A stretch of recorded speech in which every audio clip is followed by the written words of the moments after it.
Hello and welcome to another edition of Hey, Whatever Happened To? It's the segment that we do on Pop Trigger where we find a member of the pop culture consciousness who's maybe faded from public view for a while and we say, hey, whatever happened to that person? This edition goes out to the haters. You know who you are. Recently, Beyonce Knowles, a singer, headlined at Coachella, and she brought out some friends of hers who were in a very popular girl group called Destiny's Child. There you see them there. That is Kelly Rowland on the left, Beyonce Knowles in the middle, and Michelle effing Williams on the right. And every time Destiny's Child reunites, which I feel very fortunate to say has happened more than once in recent memory, people drag Michelle Williams as the other one. I've seen some pretty funny comedy bits about it, but I'm not here for it. And so today we're gonna tell you all the awesome stuff that Michelle Williams has done. Yes, the singer, not the actress, whose IMDb and Wikipedia does show up first when you Google Michelle Williams. And I forgot to print some stuff out, so I'm gonna be reading you this hot fire information directed at you, Amir. Oh God. On my phone. Oh God. So first of all, she joined the band around 2000. This was a pretty contentious time in Destiny Child's history. You may remember there was Latavia and Latoya, who were pretty much ousted from the girl group. In fact, apparently they kind of found out that they were really not in Destiny's Child anymore when they saw that they were not in the video for Say My Name. Which is ruthless. But there's other stuff going on behind the scenes. I don't know any about this. Is very interesting to me. So Michelle, there was more children? There were many children. Okay, so it wasn't just the three of them. Yeah, there were a whole bunch of children. So basically there was a lot of turmoil alongside Michelle Williams and the other backup dancer Farrah Franklin when they joined the group, pushing out Latoya Luckett and Latavia Roberson. Kind of sounds the same.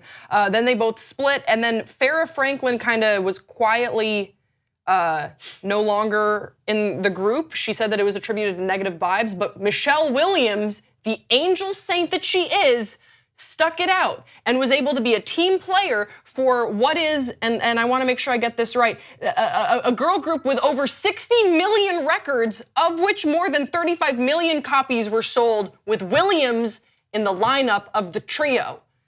Just want to think about what you've done if you've ever thrown shade at Michelle Williams, okay?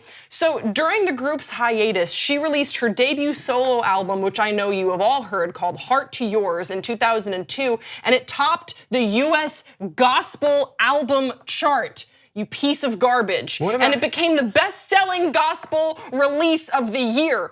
Also, in 2002, not so long ago, kids, probably many of you were born in 2002, they named her the fifth top gospel artist of the year, and she received a MOBO award for Best Gospel Act. A MOBO award? Are you sure it's not Amoeba? The very coveted MOBO award. Following this, she released Do You Know in 2004. Did you know that she released Do You Know? And that gained her another nomination for a MOBO. You're like red in the face right now. Keep going. Here's another thing I bet you didn't expect this guy. In 2006, after the group disbanded and hearts worldwide were breaking, she released her first pop album. Remember, she was staying in the gospel side of things because she loves the Lord. She released a pop album called Unexpected in 2008. Did you expect that? Probably not, because everyone just loves to, poop on her. And then But what do they poop on her for? For being the other one. Every time that Destiny's Child gets back together, people are like, LOL, like Michelle wasn't ready. But isn't anyone that's not Beyonce the other one? That was probably very hurtful to Kelly Rowland and Michelle Williams. Okay. Back to me. This also spawned the album Unexpected from 2008. Keep up. This spawned the charting single We Break the Dawn. It really should have been attached to a Twilight movie. You know what I mean? That feels like a missed opportunity. And the US dance #1, you know it, everybody, 1, 2, 3, The Greatest. The Greatest. That was her song, and it was a dance #1. I could kill you. Her fourth studio album, Journey to Freedom, was released was released in 2014, and it received positive reviews, and it became her highest charting album in the US, My Palms Are Sweaty with Rage, preceded by the lead single, If We Had Your Eyes. And if we had eyes, then we would recognize how talented she is. She's been releasing work. I'm sick of people just bagging on her every single time that Destiny's Child gets reunited or they call her the other one. It's not nice. Important question. She's also met the Obamas. Have you? No. I've met Obama, though, when he was campaigning in 2008. So did you meet Michelle Obama? No. Okay, well then she's better than you. Okay, well, important question. Have you listened to any of these albums? Any one of them? Have you listened to a song on any of these albums? Mrs. Crazy Person. That's not the point, okay, and great, you know it's not great. the point. Let's move on. What else? Millions of people have. Yeah, but not Grace, guys. Not Grace. You look, you're such a hater. Listen, no. Wait. Okay. Oh, she got nominated for a Soul Train Award for her hit, and 1, 2, 3, let's say it. The song was Say Yes. I know, we said that at the same time. Say Yes. Yeah. And she's a positive person. She is. Always ready, always when the band gets back together, always knows the choreography, always kills it. And people every time. They 100% killed it. I just saw them over the weekend. They were so good.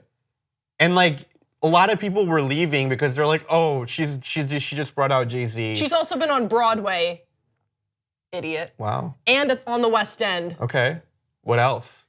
She was nominated for Best Lead Female Equity in 2008. In what? That's not important. She made an acting debut in 2003 on the Broadway production of Ida. Anyone? Ada. No, Thank you are doing God's work right now by giving her the credit that she deserves. Yes. And she was also featured on a hit show that I just missed. It was MTV's Top Pop Group. She was a judge. I wonder what the Top Pop Group was. So she is doing just fine for herself. Yes, she's killing it. What about Kelly Rowland? Why doesn't she get crap?